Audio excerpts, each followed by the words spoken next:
Welcome, dear friends, to this live stream for Empty Cloud Monastery. Happy New Year.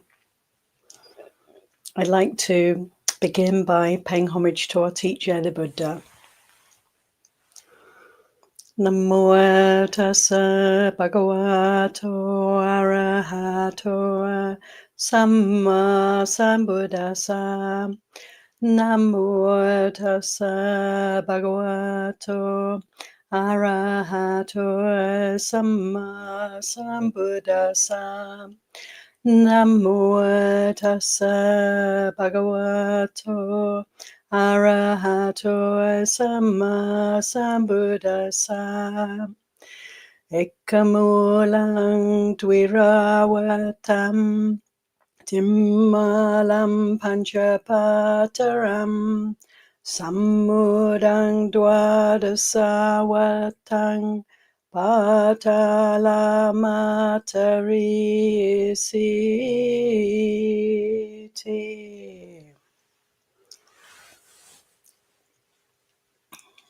So today I'd like to begin by sharing a couple of teachings from Samyutta Nikaya.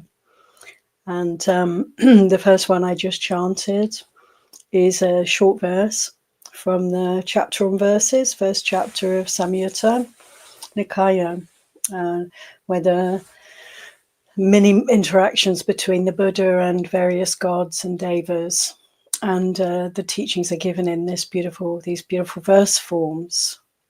And this particular teaching is called One Root. And Ekamulang, the first word of the verse, one root. It goes on. Ekamulang dvirawatang. One is the root. Two, dvira, are the whirlpools, watang.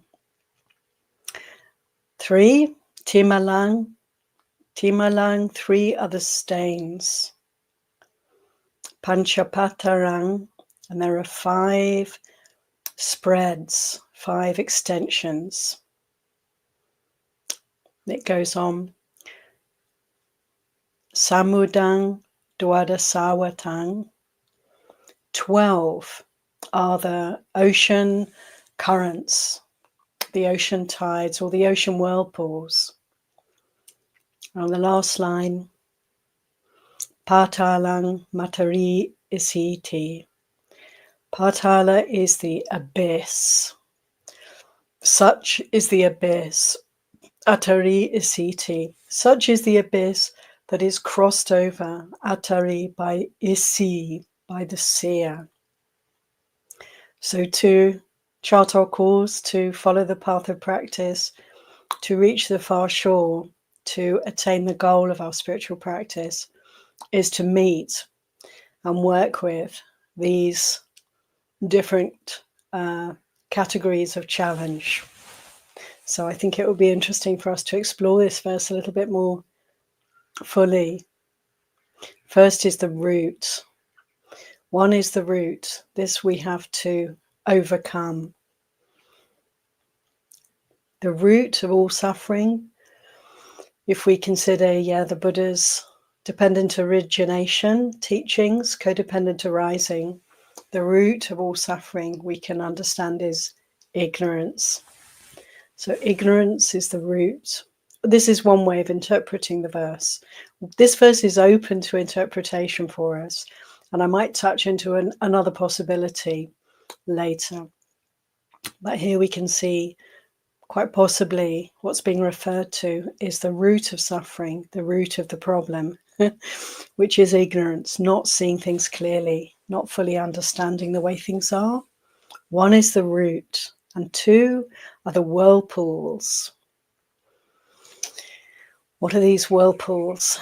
And one interpretation which I really relate to for the whirlpools that have to be charted, have to be overcome, is the forward momentum of desire and the leaning away from, that is aversion. Desire and aversion, the 2 ways we react out of ignorance. So ignorance leads to liking and disliking, having relationship with the way things are that involves pulling things towards us or pushing things away. And so here are the two whirlpools that we need to get to know and overcome: craving and aversion. And we can extend this to worldviews, that movement towards, we can see in our philosophies and our higher sense of the higher meaning in life, or the cosmologies that we ascribe to. This inclines us towards reification, towards creation, towards liking the way things are, towards love for the universe, towards eternalism, the immortal soul, the life after life, the wish to move on to some greater, more heavenly abiding that is eternalism. The belief that there's something permanent and personal. So this is another way in which craving and desire can really come to fulfillment and blossom and, magnify and perpetuate and proliferate. And on the other hand, that moving away from the way things are, that aversive, disliking, irritability, negativity, that is the other whirlpool. In its greatest flowering, we can see leads to all sorts of philosophies and concepts around annihilationism, not wanting to continue. So this is it, this life is the end, and there's nothing further than this. Materialism, reducing things down and doing away with them. This is the extreme of the mental inclination towards aversion. So we could also say these two whirlpools, they're liking and disliking, they're craving and aversion, they're eternalism and annihilationism. They're the movements of the mind into philosophies and belief systems that ascribe in one of these two ways. These whirlpools, we have to not get swept under. In these whirlpools, we have to see them for what they are. And the beauty of the truth of path is that actually when we see such things, such tendencies, such inclinations, such aspects of delusion, then we don't have to get caught up in the downward spiral. Actually, we can, through understanding, through seeing, through awareness, we can transcend these whirlpools and keep floating, keep with the raft of Dharma, keep paddling towards the far shore. The next line of the verse, we have three other stains that the wise one must overcome. Three stains. What immediately comes to mind here is the stains, indeed stains, of greed, hatred, and delusion. So again, it's the one and the two combined. The three stains, the three roots of our predicament, the three aspects of our experience that keep us on the treadmill of samsara. So through ignorance, liking and disliking, greed, hatred, and delusion are the three stains that must be overcome. And then 5 other spreads that must be overcome, the extensions. So what are these 5? Possibly we could say the extensions, the spreads, the ways in which we spread our attention, the ways in which our world extends through seeing, hearing, tasting, touching, and the sense of smell, the ways in which we engage with the world and that we perceive the world around us, that which surrounds us, that sense of personhood that can come about very easily, the here and then the over there, that which is perceived in all these ways through the 5 sense doors. These, the 5 extensions. Also, we can consider another group of 5 that immediately comes to mind is the 5 khandhas, the 5 heaps of experience the Buddha taught us to consider and contemplate: body, feelings, perceptions, mental formations or conceptualization, and consciousness. Again, the ways in which this sense of being, this experience of reality, can be divided into these 5 heaps or categories or ways in which we relate to the world. So the 5 spreads, the 5 extensions must also be transverse, must be what's the word? Overcome. I can't think of the word at the moment. They must be overcome. They must, how to overcome them, to be understood, to be seen. We need to be able to master these aspects of our experience, not to be caught up and overextending, not to be leaving this place and going out in search of anything elsewhere, not to be attracted to, not to be attached to these aspects of experience, whether the 5 sense doors or the 5 khandhas. So this is our work, to not relate personally with these experiences and to not cling to these aspects of our experience. So how to do this? Well, only really through meditation practice and again feeling out how it is, how we are bombarded with experiences and how quickly we can get caught up in those experiences through the 3 stains of liking, disliking, and not fully comprehending what's going on through ignorance.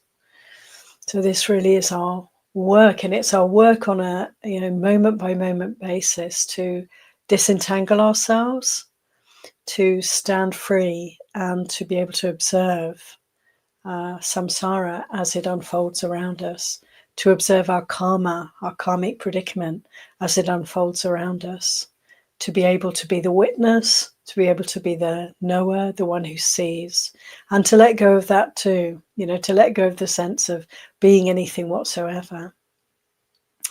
So there we have, in this verse, different ways of looking at our work, our spiritual work. And it's so helpful to have these kind of images, I find, to be able to see in different ways, or to have things pointed out in different ways. So the ways in which I'm experiencing life, can I consider these categories? Can I consider the one root that is ignorance at play? Can I perceive that? Can I notice that? Can I notice when I'm not fully present, equanimous, at peace? Can I perceive, the liking and disliking when they arise? Can I be very on the ball and engaged with the push and pull that happens in the heart around experience? And can I, noticing that, see how it fades away, the liking or the disliking, and stand clear, stand free, to sort of rise above, to transcend. That was the word I was trying to think of earlier, to transcend the immersion in experience, being caught up in experience, and to be able to remain equanimous and clearly wide awake. So friends, then in the same way, we can consider the next line. 12 are the ocean's currents. 12 are the ocean's currents. What would the 12 be? The currents that are pushing and pulling us around. If they were 8, I would immediately think of the 8 worldly winds, but it's not this. 12, 6 sense doors and 6 sense objects comes to mind. So it's again an extension of the verse before, the line before, where there are 6, where there are 5 spreads, rather, 5 sense doors. Here we have 6 sense doors and 6 sense objects, the 12, to consider. Consider this. There is also thinking. There's also the mind sense door. And there are the sense doors, and then there are the sense objects. And we can see the interplay between the two, the duality that's there for us. Duality comes in right at the start here with the 2 whirlpools. There's the liking and the disliking. And here there's the door and there's the object. There's what's here and there's what's there. And to consider all of this, when we meditate, we are encouraged, aren't we, to bring our attention home. So to bring the attention to this mind and body. So to withdraw the extensions, to come back from the 12 to the 6, to bring in our attention and to stop taking in more from the outside world. And when we do this, we have a chance to slow things down a little bit. And these ocean currents perhaps can be more perceivable. So are we being pushed or pulled or drawn, or are we flowing along with any kind of experience and losing ourselves in that experience? When we meditate, we get to stop the interaction for a while, and then we can begin to see how much inclination there is in the heart towards this and that. We can feel, the desire to get up and do something, or the persistent thoughts that come up, obsessive thoughts about this or that, recognizing then that we're caught up in some aspect of our lives, some situation, and we're just wanting to go back to it and to keep at it, to dig deeper into it. When we're not meditating, sitting on the mat, eyes closed with minimal distraction, in everyday life, we want to maintain this degree of mindfulness and to notice when we're swept up in a current of any kind. It's really good in monasteries that we have schedules that are quite tight, so that, you'll have a work period, and then at the end of the work period, there might be a gong or a bell, or you just simply know time's up. And then you have to stop quite quickly to get on to the next thing. You have to be there, you have to be in the temple, or you have to turn up, you have to be on time, you have to be prepared and ready to meet the next event. And so this stopping and changing, one can be in the middle of something, there can be that feeling of wanting to continue, wanting to get the job done, or being immersed in the task at hand. So it's very interesting to have a kind of discipline or a schedule where we have to stop. Many of us will have this, of course, in work or in our daily lives.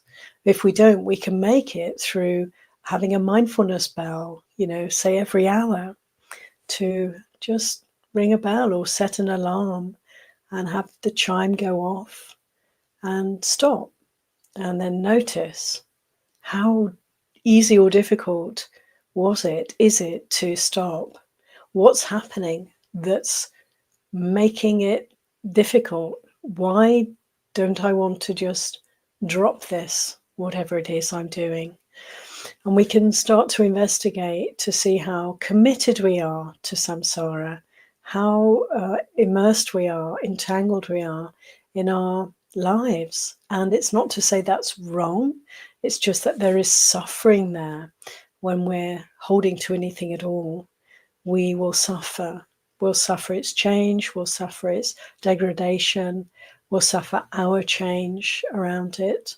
It will be difficult for us. So everything is to be let go of. And when we have a mindfulness bell, a regular reminder just to stop and see what's happening, close the eyes, feel the body and feel the, quite possibly feel the momentum, the onward momentum, the entanglement mentally with the task or the thought or the project.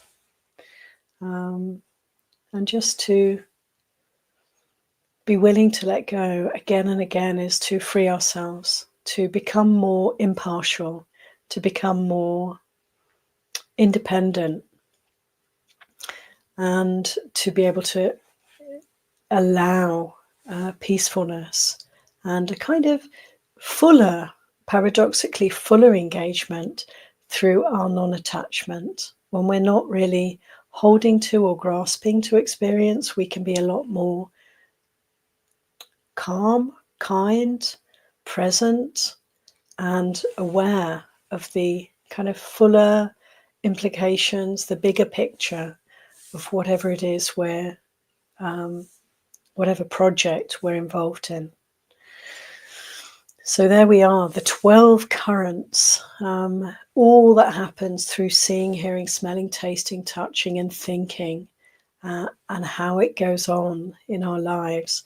Can we wake up to the strength of these currents that we can get caught up in? And can we, through seeing that, through understanding that, simply through noting that, through considering this teaching, how much can we free up? A lot of the freedom, a lot of the insights, a lot of the progress on the path actually happens in everyday life, not when we're sitting meditating. Sitting and meditating is giving ourselves the training, isn't it? The mental training that enables us to wake up to life. And so it's in our everyday experiences that the learning can really happen, the wisdom can really manifest, because this is where we're interacting with samsara and we're seeing how it is that we are karmically connected, and we can, through seeing that and experiencing that, we can disentangle, disconnect. And finally, the last line of this 4-line verse. So just to recap, I'll read it. 1 is the root, 2 are the whirlpools, 3 are the stains, 5 the spreads, 12 the ocean's currents. Such is the abyss crossed over by the seer. So I love this description of our predicament, description of samsara as the abyss that has to be crossed over. And just the image of an abyss, the bottomless pit or the endless fall, the chasm, and the place where there's no foothold, there's no escape, there's no way of extricating oneself, of climbing out. It's so vast, so endless, so extensive. The abyss, dark, threatening, dangerous. All of these connotations to this image. And yet, this abyss is not an impossible place to escape from. Thank goodness, thanks to the Buddha's teachings, we can actually recognize that there is no foothold in the abyss. There is no safety. There's no security in the abyss. It is dark, it is dismal, it is dangerous. But if we see it, if we wake up to it, if we perceive the danger, then there's every possibility for us to traverse the abyss, to clear ourselves, to come up, you could say, into the light of day, onto stable ground, back to security. And so what is the security? Of course, it is the refuges, Buddha, Dhamma, Sangha. It is the refuge of awareness, Buddha, that which is awake, the potential we have to wake up, to see things clearly, to open to this abyss, to open to the way it is, the life experiences, to see them in terms of stains, the three stains, to see them in terms of the two whirlpools of liking and disliking, the stains of greed, hatred, and delusion, to recognize the appalling nature of these experiences, of these tendencies, of these defilements in the mind. And through opening to this, then we get to transcend, we get to overcome. And so it's a very stark image, the abyss, a very scary image, but it is pointing to the freedom and safety that are possible for us with Buddha, Dhamma, and Sangha. So Buddha waking up to the way it is, Dhamma, the truth, the teachings, to apply these teachings, to look through the lenses that have been given to us. Even in this one short verse, it's all there for us. See through these lenses. Seek out the stains, seek out the whirlpools, feel those currents, those ocean currents. Feel how the senses draw us out and entangle us again and again, and to not make a problem out of it, but to notice it and to, in that way, rise above, being swayed by experience, being caught up in experience, being deluded by experience. So I'd like to also offer to share another teaching on this topic of the abyss, also from Samyutta Nikaya. And I put the verse in the chat. It's Samyutta 36:4. It's called the bottomless abyss. And this is a slightly different take on this simile of the abyss. And let's take it in and then reconsider also how this could apply to the verse that we've just looked at. It's just a different angle, if you like, another way of investigating.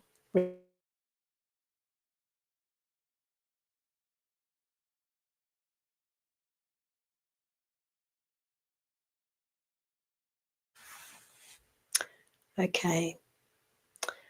Bhikkhus, when the uninstructed worldling makes the statement, in the great ocean there is a bottomless abyss, such a person makes such a statement about something that is non-existent and unreal.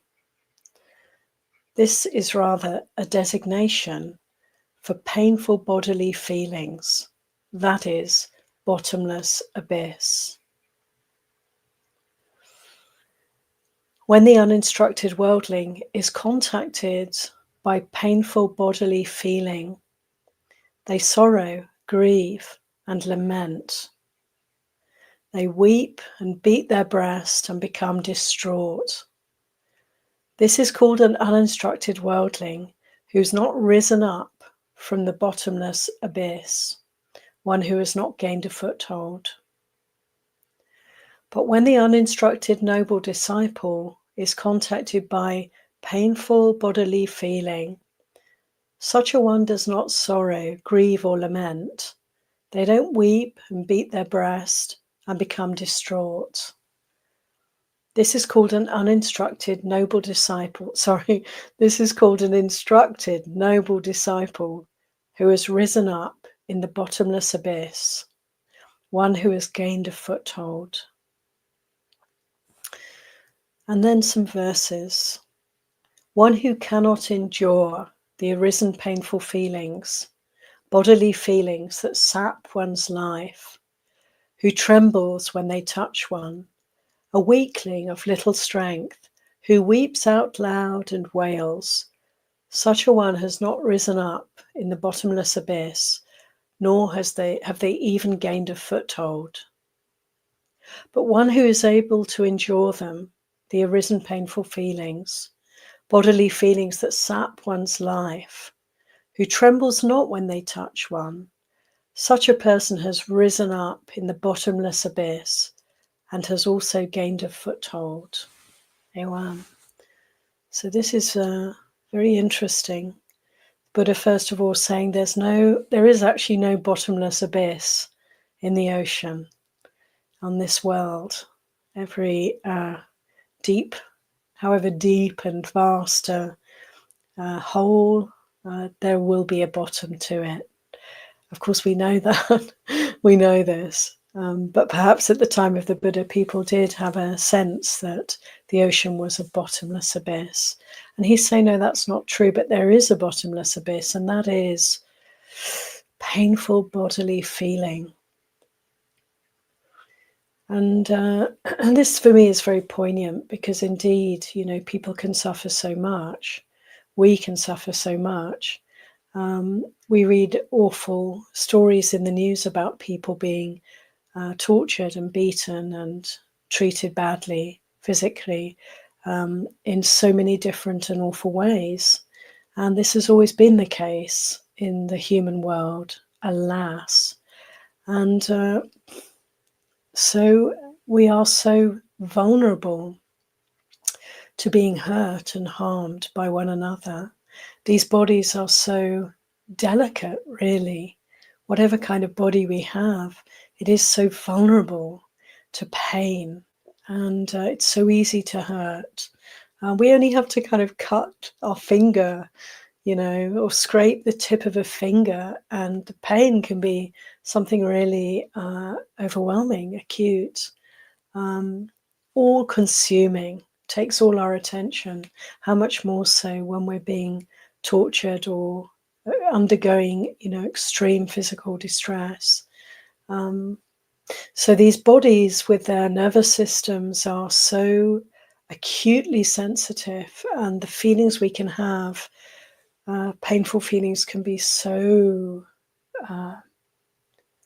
overwhelming, all-encompassing. When we're hurting, there's nothing else really that can exist for us. It takes us just to that pain, and that's where we reside for the time that it lasts. And so here this teaching can seem quite heartless in a way, oh, if people weep and beat their breasts and wail and feel distress, then that's weak.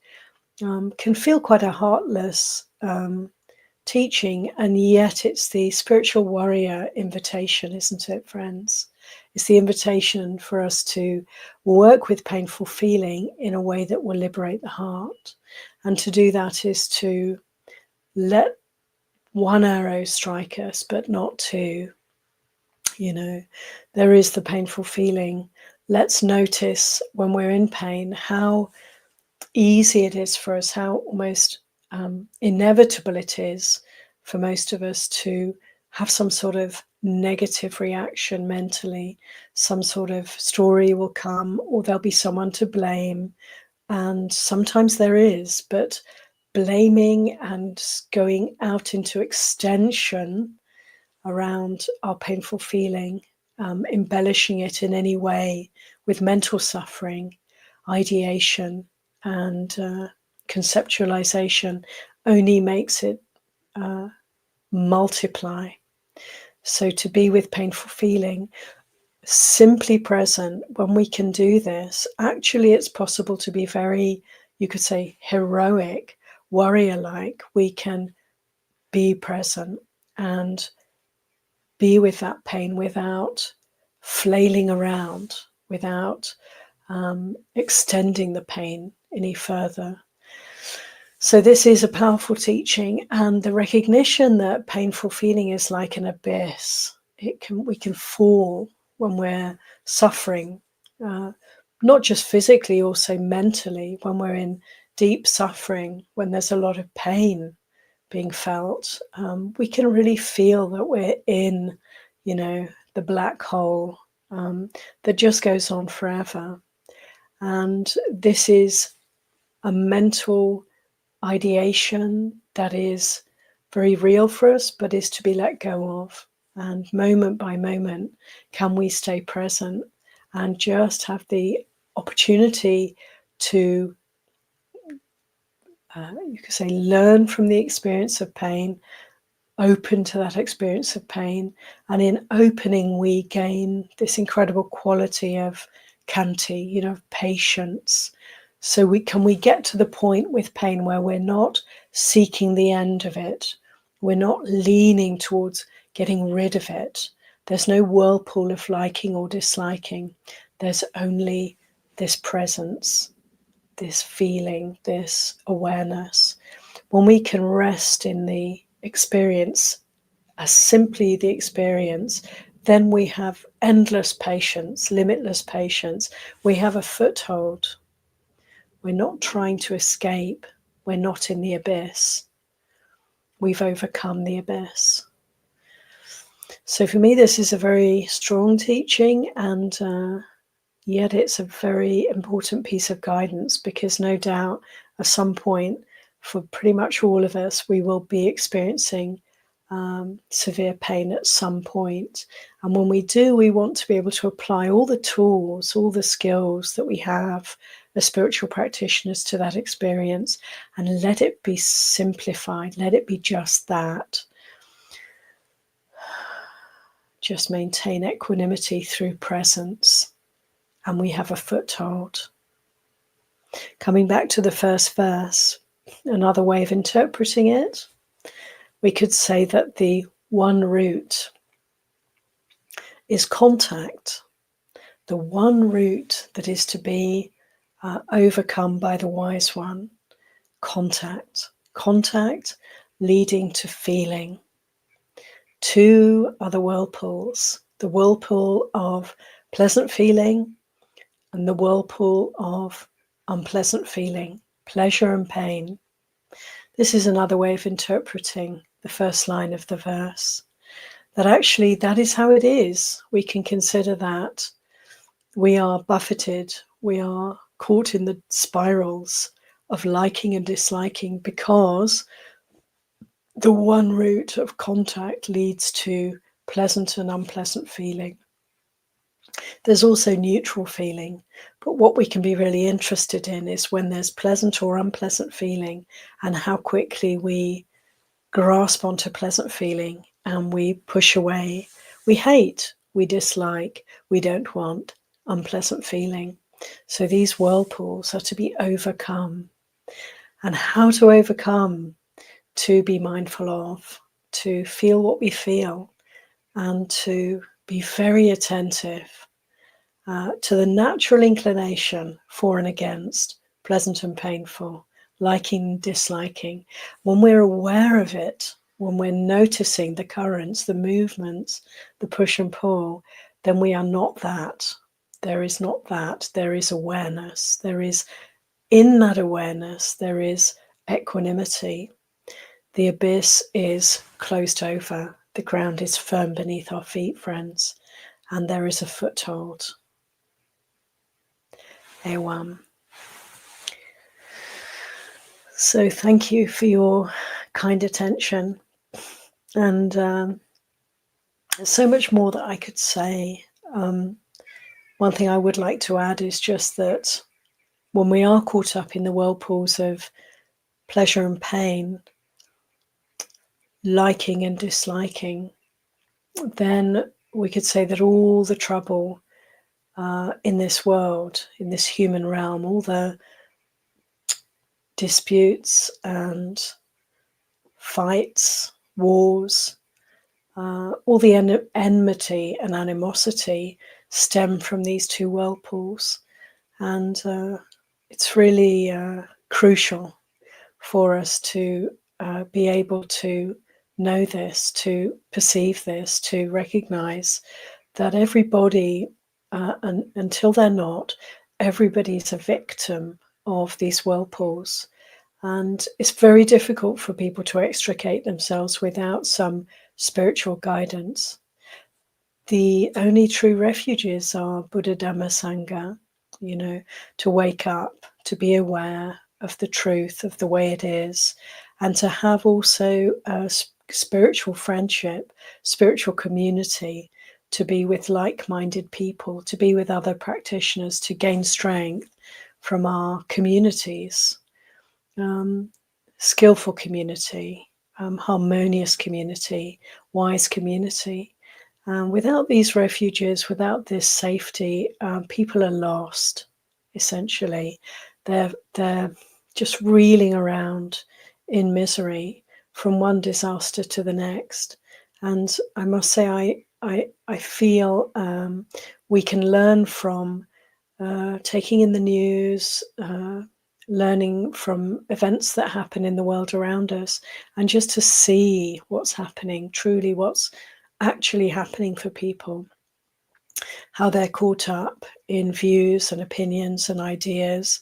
And all of it comes down to the whirlpools of pleasure and pain, liking and disliking.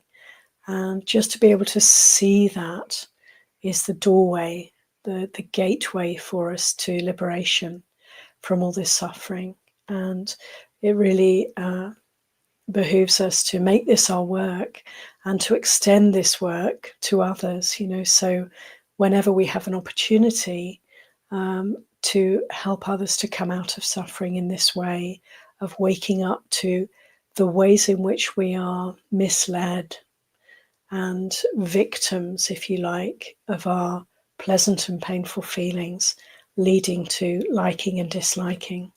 And to know that, to see that, is to extricate ourselves and to be able to, once we're standing on some degree of firm ground, reach out a hand and try to pull others out of the quicksand also, bring them out of the abyss whenever we can, recognizing that others are in darkness until they have this opportunity to work with reality skillfully. Thank you, friends, for your kind attention. And I'm going to have a look at the chat. And let's see if there's any questions or comments that we can share together. Hi, everybody. Yes, a very happy, healthy, peaceful and safe 2025 to everyone from Jayantha. Thank you, Jayantha. Hi, Heike. Bawani has a question. Thank you, Bawani, who says, do the ancestral genes have effect on mind as in hereditary diseases? That's a huge question. Thank you for it. Yeah, we have hereditary diseases, yes, that are passed down generation by generation. And I feel it's very much the case that we imbibe, we are very influenced by our ancestral histories. So what happened to our parents, how their lives were, our grandparents, our great-grandparents. So going back and back, there are influences and ways of relating to life, ways of relating to other people, of viewing the world that are colored by our familial background, our ancestral sufferings and particularities around the ways in which our ancestors lived and related to others.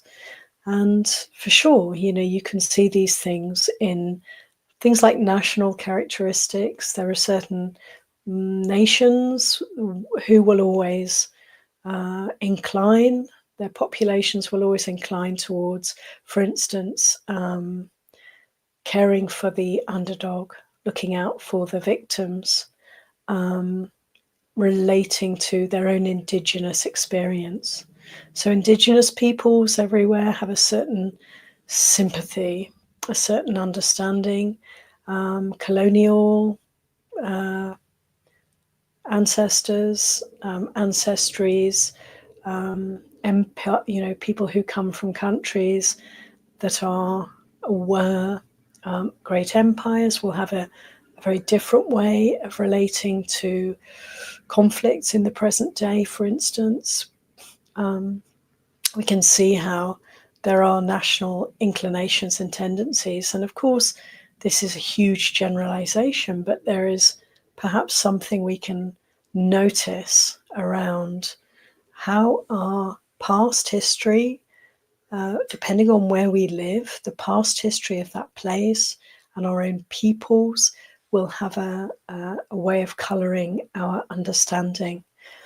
And the crucial thing here, I feel, is whatever our particularities and our backgrounds, there's a call for us to open our hearts to the experience of the other, anyone or any nation or people or group who we feel in some way are different from ourselves.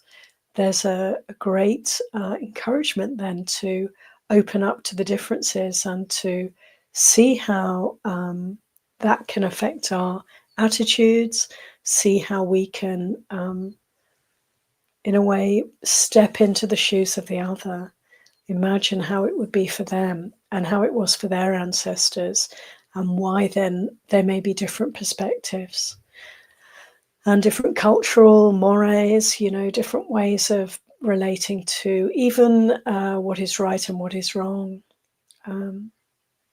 Really behooves us, to open up to harmonize with all those who feel different to us in any way, to explore the differences and to, in a way, find the commonality underlying that difference. And at the end of the day, of course, as human beings, we're all subject, aren't we, to aging, sickness, and death.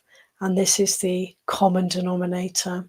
And it really is the most important aspect of our experience, of our existence, in which we're all brothers and sisters. We're one family for sure. And so to explore these things really, and to see where our own kind of conditioning has come about. It's very interesting. It's also something not to spend too much time in a way thinking about, but rather to meditate and to see what reveals itself through our meditation practice, to be understood and to be let go of. Thank you, Bhavani. I hope that meets your question. Hello from Australia. Hello. Thank you, Madeline. Madeline makes a lovely comment, which I'd like to share. So true that the teaching of the two arrows is one of the most beautiful in the whole of the Pali Canon. It's so powerful, isn't it, Madeline? This teaching to remind us that we yes, there is suffering. Yes, these bodies will suffer. Almost inevitably, there will be physical suffering here, but we do not have to add anything to that. And indeed, a mind that can simply be present for what is a mind that's really free from suffering, because then physical pain is physical pain. It's just that, arising and passing. The abyss, in the teaching on the abyss, the bottomless abyss that is painful physical feeling, I find that very true in my own experience, to recognize that when there's severe physical pain, it's absolutely all-encompassing, but there's nothing wrong with that. It's like if one can be present in the most, you could say, intense experience of feeling, then in the heart of that, in the core of that experience of intense feeling, there is no pain. And we can come to that place. And so pain is actually, painful physical feeling is a great teacher for us, teacher of equanimity, teacher of patience, great fortitude, great resilience, and unwavering attention, samadhi. So many things to be gained from even the most difficult physical experiences. And no need for the second arrow. There's nothing to add. There's no need to magnify the pain by thinking about it, projecting it onto others, whatever the cause of our pain. Just as in the simile of the saw, this also famous teaching, which I find another really helpful teaching, even if we're being apprehended by a gang who saw off our limbs one by one with a two-handled saw. Even then, if we embellish that experience of acute physical suffering with hatred, towards our torturers, it seems so reasonable to have a reaction against them, but actually that is missing the point. To have any hatred come into the heart as a result of severe physical suffering is the second arrow, is to add to that suffering.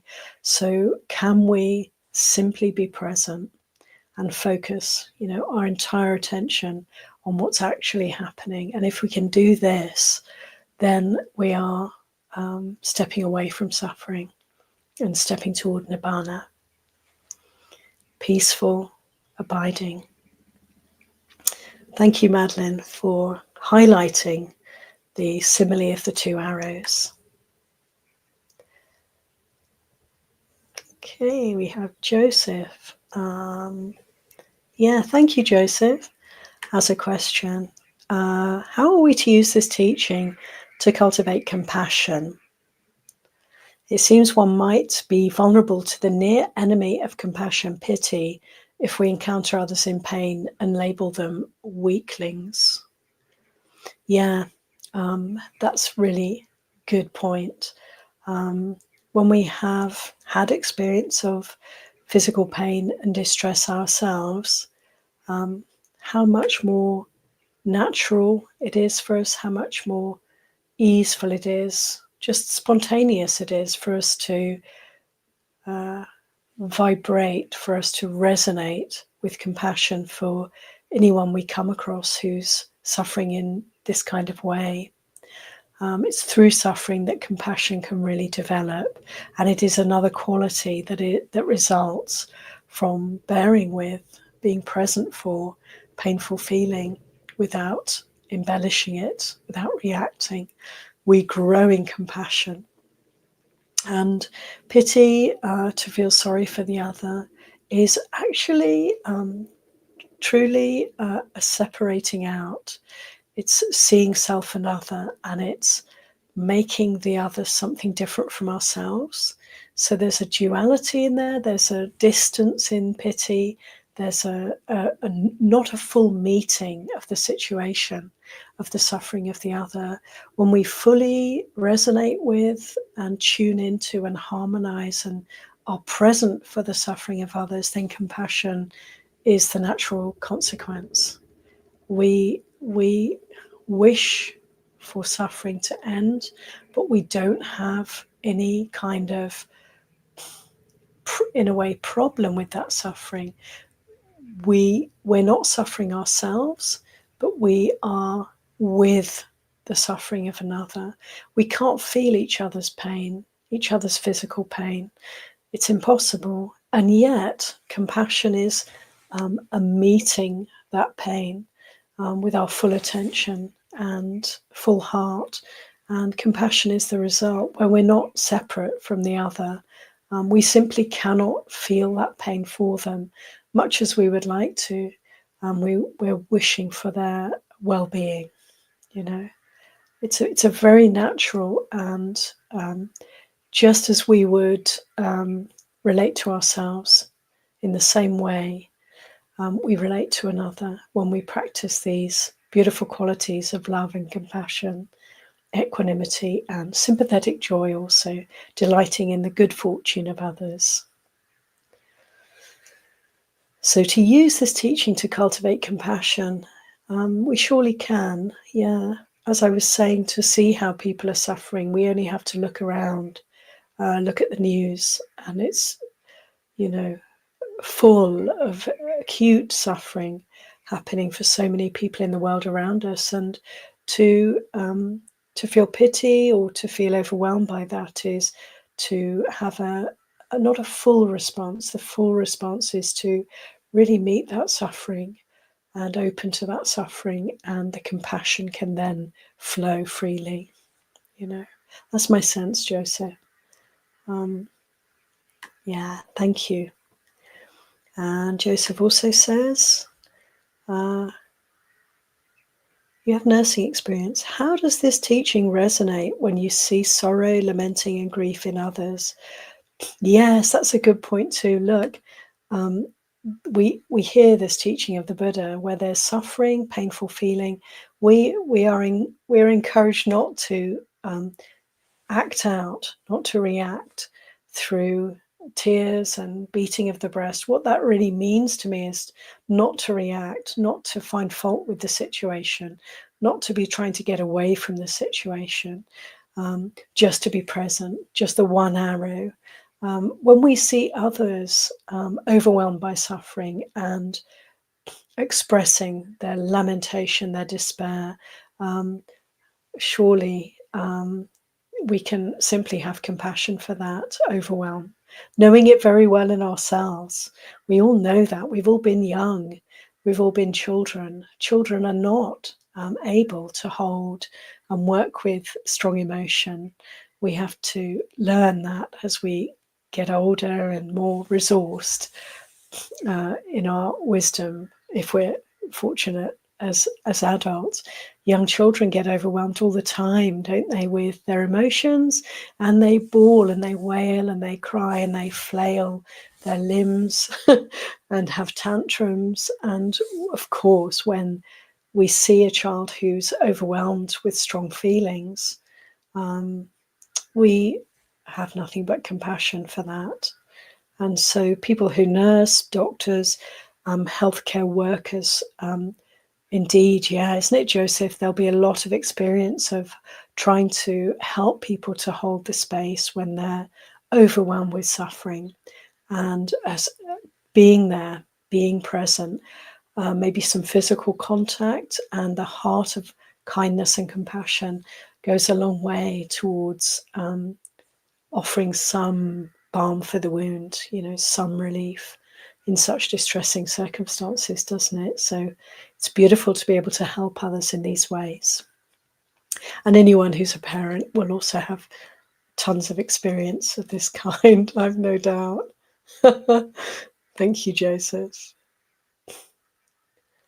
Okay, just a few moments to go. I'm just zipping through the chat. I'd like to share with you a comment from Jay.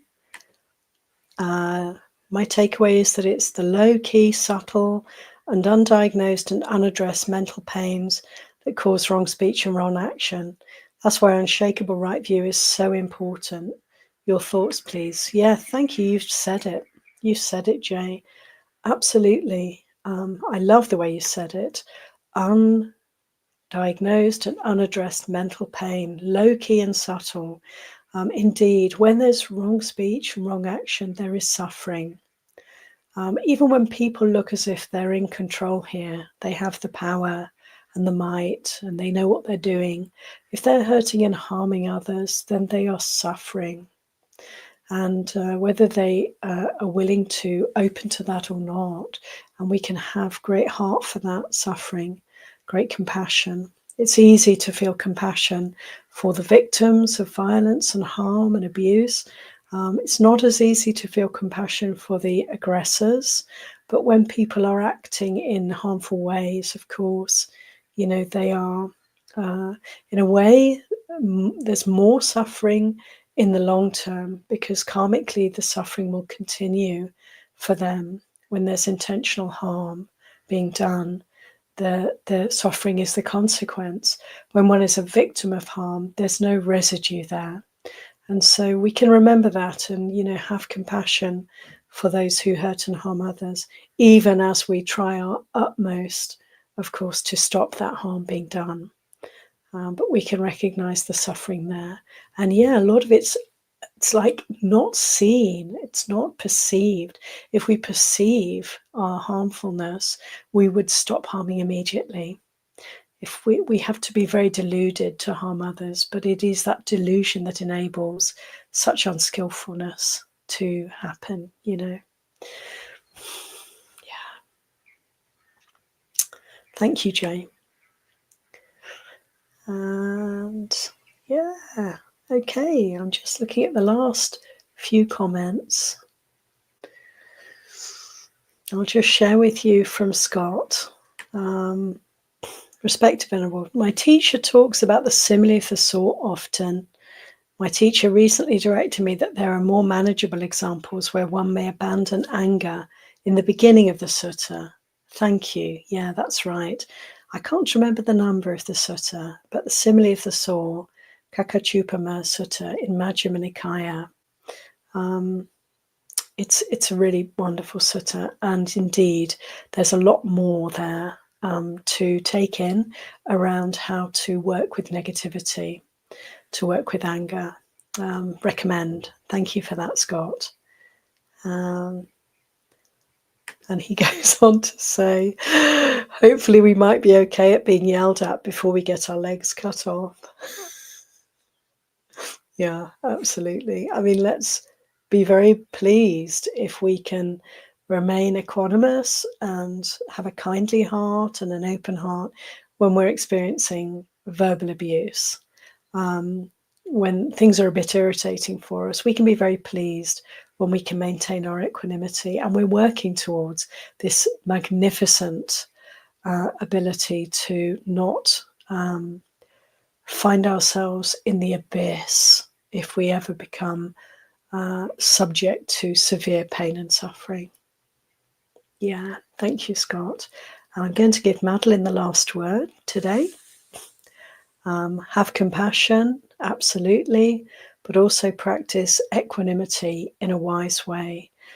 Yes, these four Brahmaviharas really work together, and it's beautiful to consider these four divine qualities, friends, as the way in which we want to relate to the world around us and within us.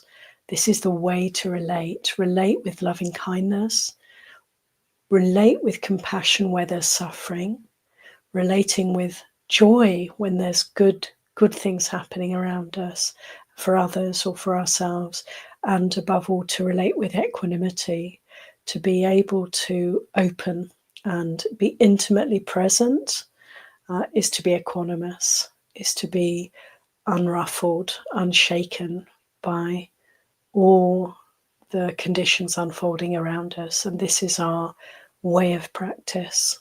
To be mindful is to be developing these divine abidings: love, compassion, joy, and peace, equanimity.